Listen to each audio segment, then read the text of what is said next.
total chaos broke out during congressional hearings where MAGA Republicans did not want to focus on the issues that are crushing the American people right now, like affordability, like people are living paycheck to paycheck, being psychologically tortured if they're lucky enough to get a paycheck. Instead, what MAGA Republicans wanted to focus on was fraud in Minnesota, which was largely being prosecuted by the former Biden DOJ, with the key architect of that fraud being a white lady who was prosecuted. But this is what MAGA wanted to focus on. Let me be very clear. Fraud needs to be prosecuted to the fullest extent of the law, but the biggest fraudster is the one living in the White House right now, or Mar-a-Lago, or wherever the hell he's at. He certainly doesn't know where he's living based on the cognitive decline that we're seeing. I think he thinks that he's living in Imperial Rome as he tries to destroy our country, playing the fiddle like Nero as our country burns. But you'll see as Democrats completely turn the table on the MAGA Republicans during this hearing.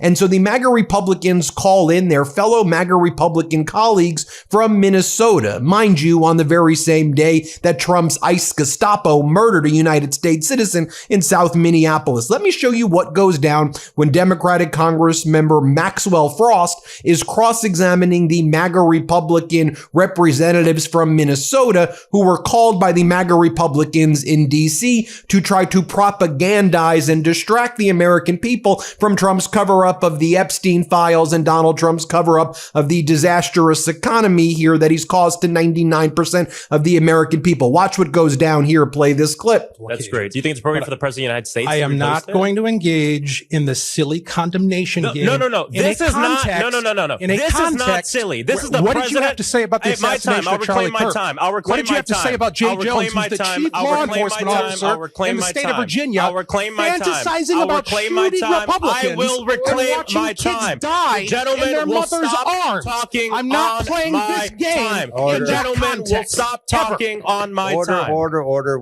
Next up, you have Democratic Congresswoman Ansari. Watch as she cross-examines the MAGA Republican state representative from Minnesota, Christine Robbins, and others, and says, can people here raise their hand if you think it's appropriate that Donald Trump is spreading conspiracies that Governor Walz murdered the Hortmans, Melissa Hortman, the former Speaker of the House in Minnesota, and her husband? Do you think that's acceptable behavior? None of the Republicans raised their hands to say that they thought it was unacceptable because they are so fearful of upsetting their dear Führer, their dear leader, their head of the Gestapo who's killing citizens in their states. Watch what goes down here. Play this clip.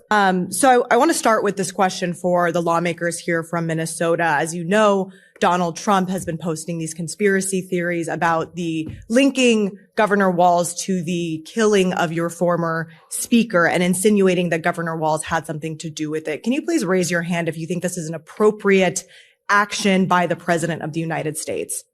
Raise your hand, please.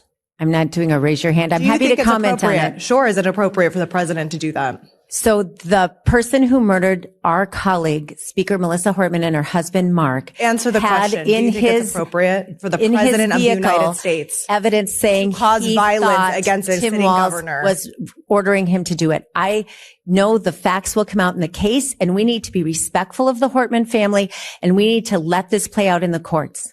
That is unacceptable. It is inappropriate to the highest degree for the president of the United States to be sharing conspiracy theories that are obviously going to lead to violence directed at Governor Tim Walz. Next, I'll share with you as Democratic Congresswoman Presley also then says, okay, you want to talk about fraud? Let me show you some examples of fraud. So she shows George Santos, for example. Watch this. Play this clip. That is not the standard that is being set by Donald Trump, who is wielding his clemency authority to allow fraudsters to escape accountability altogether. Last month, my office published a clemency report titled Trump's Clemency Gap, How Trump's Pardons Are Ignoring the People Who Need Them the Most. I ask unanimous consent to enter this into the record. Thank you. Now to the witnesses who serve in the Minnesota State Legislature on the Fraud Prevention Committee, let's walk through these pardons for fraudsters. And we all care about fraud. So Ms. Robbins, Mr. Hudson, and Ms. Rarick, Donald Trump pardoned George Santos, who defrauded voters and owed them $370,000 in restitution to victims.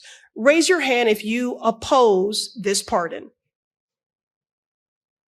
Thank you, Mr. Balloon. Ma'am, I would have to look at the law and the facts of the case. We cannot know the facts of all these individual cases. Don't deflect. This is a very public case. You know who George Santos is. You know exactly what he did. We just agreed that, fraud is unacceptable. And you just talked about accountability. You said if people commit fraud and exploit the public good, that they should be incarcerated. So this is not a complicated question. So I will give you all one more opportunity. Ms. Robbins, Mr. Hudson, and Ms. Rarick. Raise your hand if you oppose the pardon of George Santos. Not playing this game. It's not a game. It's real life. It's not a game at all. Okay, but I will take your refusal to go on record, not only as cowardice, but that you do agree with that pardon of that fraudster. Moving on. Donald Trump also gave, and this has never been done before, presidential pardons to corporations that committed fraud. One example is the crypto company BitMEX that violated U.S. law and was fined $100 million. Now raise your hand if you oppose Trump's pardon of this crypto company. Not participating. Thank you, Mr. Ballou. Okay, again, I'll take your refusal to raise your hand in opposition. That means that you support this pardon of this corporation that frauded folks to the tune of $100 million. Refusal to participate is not an expression. Reclaiming my time. To participate is not an expression one way or the other. You know the rules of committee. This is my time. I know that I am here as a member of the public. Reclaiming my time. You are not, Mr. Chair. Mr. Chair. That's what I know. You are not in order with the rules of the committee. This is my time. This is my time. And I ask the questions and you answer, but you're too much of a coward to answer. So we're going to move on. Now, actually, I should show you that full clip of Congressmember Maxwell Frost cross-examining these MAGA witnesses. Watch it. Play this clip. And I have one more thing I want to talk about that Representative Ansari brought up. President Trump reposted conspiracy theories on his Truth Social account about the murder of Minnesota state legislators Mark and Melissa Hortman that suggests that Minnesota Governor Tim Walz had the Hortmans assassinated. Governor Walz says this behavior will get more innocent people killed, and the Hortman children have come out on the president and called on the president to take the statements down. I think it is very important that we are very clear that we condemn this type of behavior. So I just want to go down the line and hear if you agree with the Hortman children that we should condemn, and we ask the president to take down this post. Mr. Bayou? Yes. Representative? So as the longest serving member on this panel of Minnesota, I am so offended that anybody would accuse anybody of the assassination other than Lance Bolter, because this was a deep scar in the state of Minnesota and all of us personally. I served with Melissa Hortman my entire 13 years, and it is just unbelievably beyond the pale. Do you agree that we should call on the president to take down the post? That's it. I said what I said. I think that it's beyond the pale that anybody talk about you can't come to call on the president, take down the post. So it's okay. We'll move on. Representative Hudson, we'll move on. Thank you, ma'am. Thank you, ma'am. We'll move on. You can't call on the president, take down this post. We'll move on to Representative Hudson. It's just a yes or no. I cannot deceive the committee by giving it a binary. I have spoken to this many times. I have renounced the content of these ridiculous conspiracy theories, and I've called them ridiculous on multiple occasions. That's great. Do you think it's appropriate for the President of the United States? I am not going to engage in the silly condemnation game. No. This is not. No. This is not silly. This is the What did you have to say about the assassination of Charlie Kirk? What did you have to say about Jay Jones, who's the chief law enforcement officer in the state of Virginia, fantasizing about shooting Republicans? I will reclaim my time. Gentlemen, will stop talking. I'm not playing this game. Gentlemen, will stop talking on my time. Order. We'll give you a few seconds to close, Mr. Frost. I have to comment on this because this is not silly. It is not silly to expect good behavior from the people at the highest levels of our government. Do you expect from Jay Jones? No, not your time. Do you expect from Jay Jones? Not your time, including the President of the United States. I yield back. Then you had Democratic Congresswoman Summer Lee turn the tables on MAGA Republican James Comer. Watch this. Just yesterday, Trump also froze approximately $10 billion in funding for programs supporting childcare, social services, grants, and cash assistance in not only Minnesota, but in other Democratic-led states of California, Colorado, New York, and Illinois, no matter what party we're elected to, we represent the people of our district, Democrat or Republican. We represent as the federal government all people of all states, irrespective of how they voted. That's a charge that I took, and I would like and hope that you all would do the same. When so many of these social service programs are being gutted and defunded, fraud becomes even more harmful, as that means even less money is going to people who need it. People need these programs. This situation should be an opportunity to take a deep look at the programs and improve their oversight abilities, not an excuse to cut them entirely. If we care about the most vulnerable, if we care about the most marginalized, this is an opportunity to do so. And I welcome us to actually do that one day. Thanks, I yield back. Ms. Lee, the IGs are hired to identify fraud. They haven't identified fraud. The IGs have failed. But anyway. You all have failed. No, you all continue to fail. We've done nothing. You've had the gavel, Mr. Comer. We barely do hearings on anything that actually affects change. You have power here, and yet you don't do anything. Yes, he actually initiated this, sir, but thank you so much for your opinion. You have failed. I yield it back. And look at this incredible moment where Democratic Congresswoman Melanie Stansberry, we think that she's so great. Both her and Congresswoman Lee are amazing.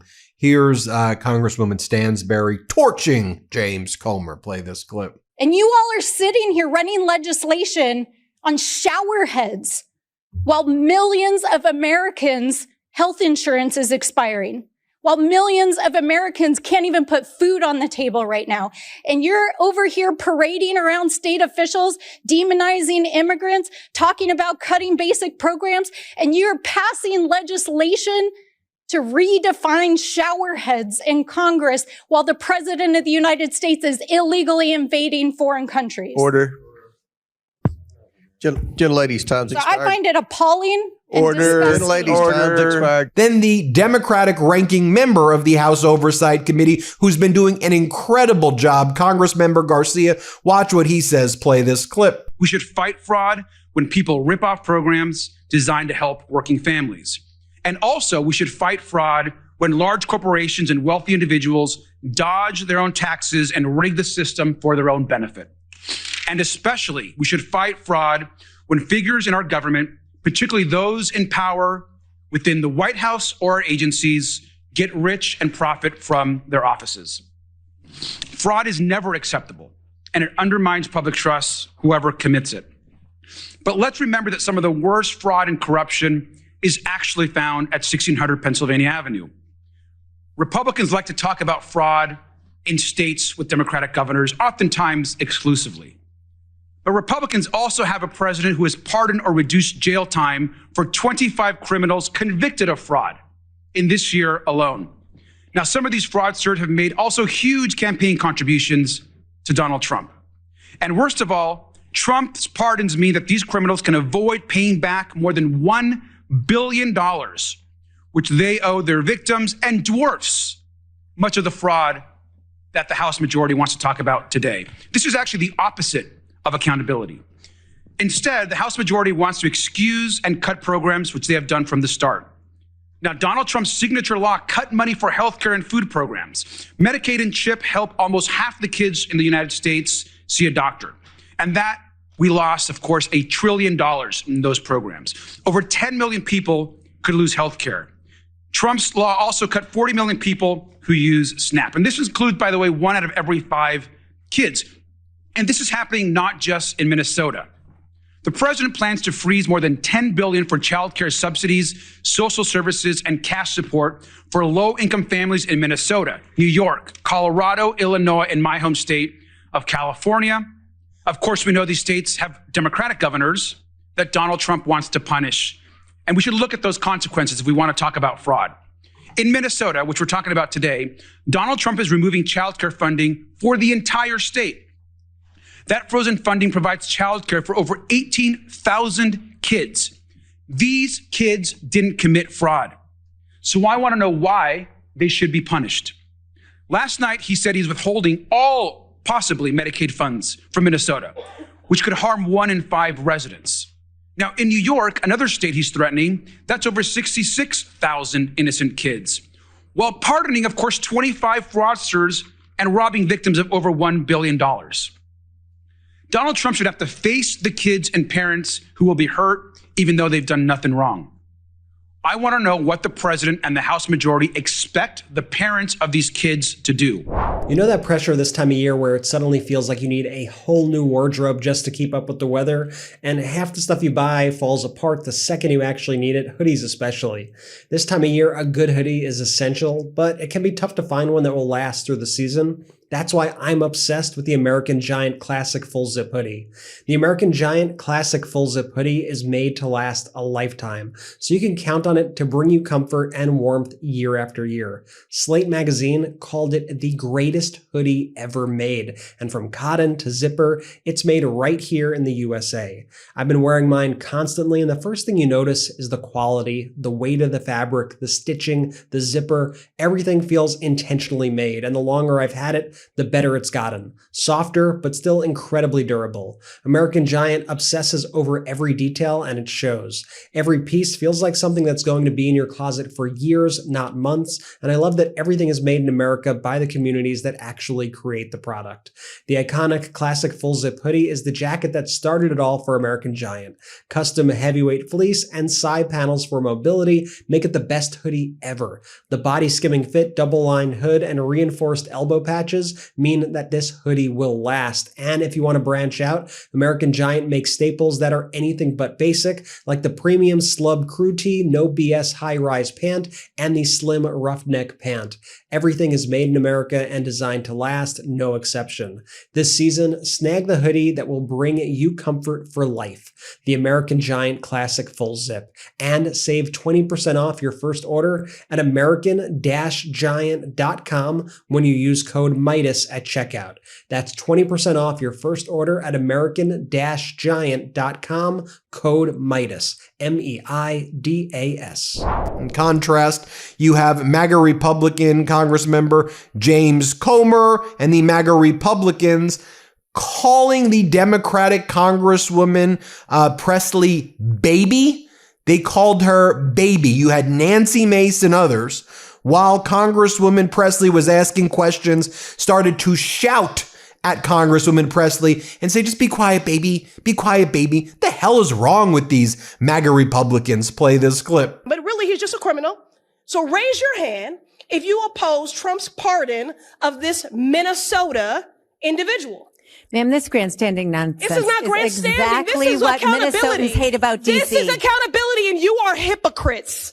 So again, I will take your refusal Thanks for demonstrating my opening Mr. Chairman, order, decorum. She's off the rails. Reclaiming my time. I'm not off the rails, please. You are Enough totally with your off the tropes. rails. Nancy, Order. enough with your tropes. Give me my time back. Order, Mr. Chairman. If Republicans were serious about reclaiming somebody who was supposed to serve me. You spend all your time my constituents. You have no time left. You don't get to accuse me of things that the You're out of time. You're out of time. You're out of time. We're done here. We're done. Touch in out of time. At least Mr. Chair, she's out of time. Time's expired. Out of order and out of time. Ms. Presley, you've already secured your MSNBC spot tonight.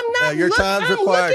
Chair recognizes Ms. Mace from South Carolina. Chair recognizes Ms. Mace. And this administration. Thank you, Mr. Chair Chairman. recognizes Ms. And Mace. Mr. Chairman, I agree. She's going to be a great host on MSNBC. This is my time. I wouldn't want to jump in front of Ms. Mace if I were you, Ms. Presley. I reclaim my time. This is my time.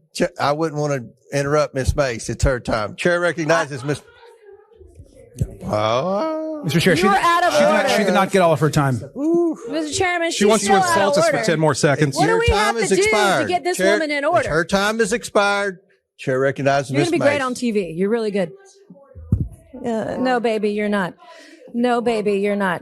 You are not in order. You're out of order. Goodbye. You're done. All right. Mr. Chairman, it's my 5 minutes. recognizes Ms. Mace. Are we good here?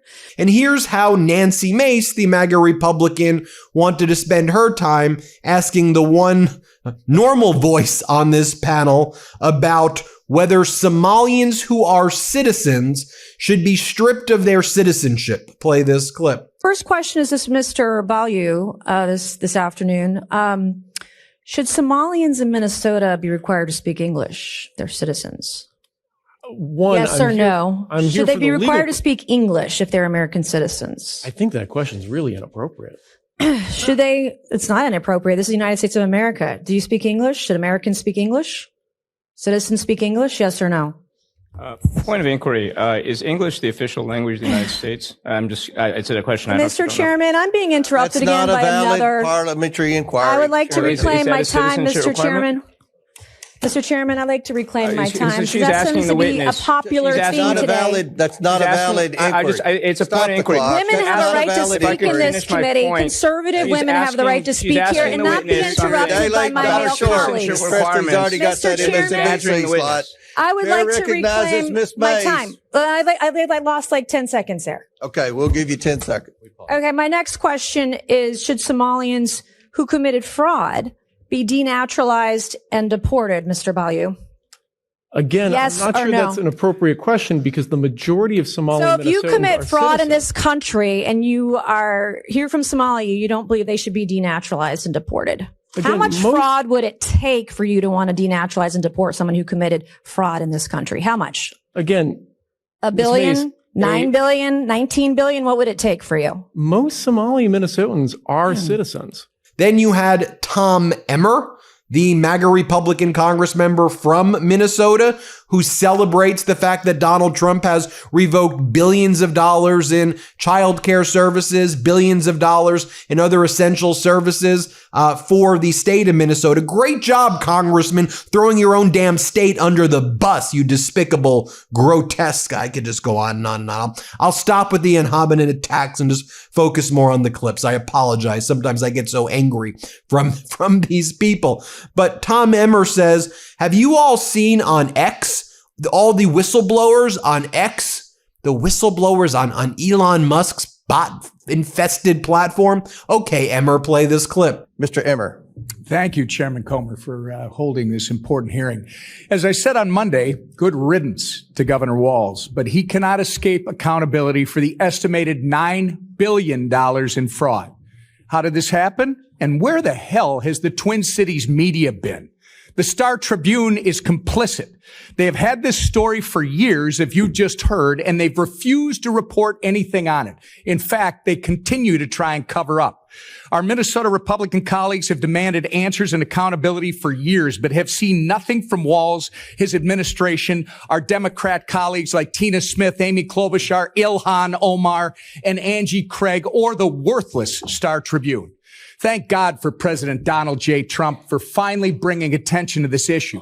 Representative Rarick, I'm going to begin with you. You've been working on this issue for years. You've spoken to the whistleblowers personally. Is that correct? That is correct. You have an understanding that 1,000 whistleblowers running an account on X have come forward to expose fraud in Minnesota state agencies, and they have been entirely ignored by Tim Walz and have even been retaliated against. Is that accurate? That is correct. Even this morning, I got another message. Well, in your experience, are their claims credible or are they politically motivated against Walz? They're completely credible, not politically motivated. Now back to the Democrats, Congressmember McGovern taking the floor, and here's what he had to say. Republicans found the time to illegally slap Donald Trump's name onto the Kennedy Center, defacing a memorial to a great president in a single day. 24 hours. 24 hours. But a legally required honor for the officers who defended this democracy? I mean, 5 years of excuses. 5 years of delay, 5 years of cowardice and disrespect to law enforcement by Republicans. When all is said and done, history will not look kindly on these Trump Republicans and this Republican majority. And they all know it. They all know it. And at this point, let me say to my Republican friends, it is always the right time to do the decent thing, the thing the law requires, which is to hang the plaque honoring these brave men and women who put their lives on the line to defend us, to defend this building, and to defend this democracy. Mr. Speaker, I ask unanimous consent to insert the text of my amendment into the record, along with any extraneous material immediately prior to the vote on the previous question.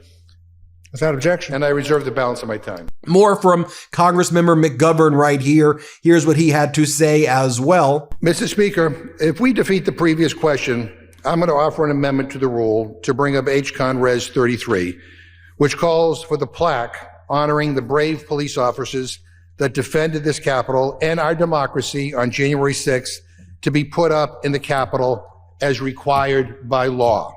as required by law.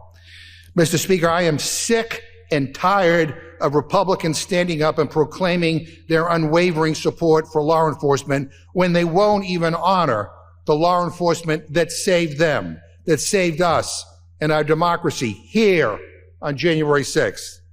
Yesterday was the 5th anniversary of the January 6th attack on the Capitol by supporters of Donald Trump. Over 140 officers were injured.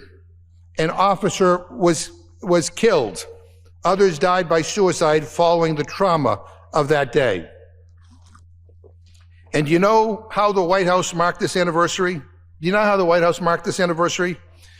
They marked it by putting up an Orwellian webpage, rewriting history, and claiming it is the officers who were to blame for the violence. How disgusting. How despicable. How disgraceful. You know, and I asked my Republican colleagues, do you really believe that crap? When you look in the eyes of the Capitol Police that guard this building, do you accuse them of being responsible for the violence of that day? How dare the President of the United States say such a thing? And how shameful of this Republican majority to stay silent in the face of this depravity and rewriting of history. And folks, I just think the contrast there that I shared with you between the Democrats and these MAGAs are night and day. Night and day. At the end of the day, what I just want to see is people fighting for the American people. I want to see people focusing on housing. People can't afford homes right now. People can't afford their rent right now. People are psychologically tortured if they're lucky enough to get a paycheck, living paycheck to paycheck in this country. And Donald Trump's out there threatening to invade Greenland and every country in the Western Hemisphere. And he's got his Gestapo, his SS forces on the street murdering U.S. citizens to try to intimidate, harass, and distract from a MAGA Republican cover-up of a child sex trafficking ring. How utterly, utterly despicable. We'll cover it every step of the way here on the MeidasTouch Network. Hit subscribe. Let's get to 6 million. We appreciate you. Want to stay plugged in? Become a subscriber to our Substack at MeidasPlus.com. You'll get daily recaps from Ron Filipkowski, ad-free episodes of our podcast, and more exclusive content only available at MeidasPlus.com.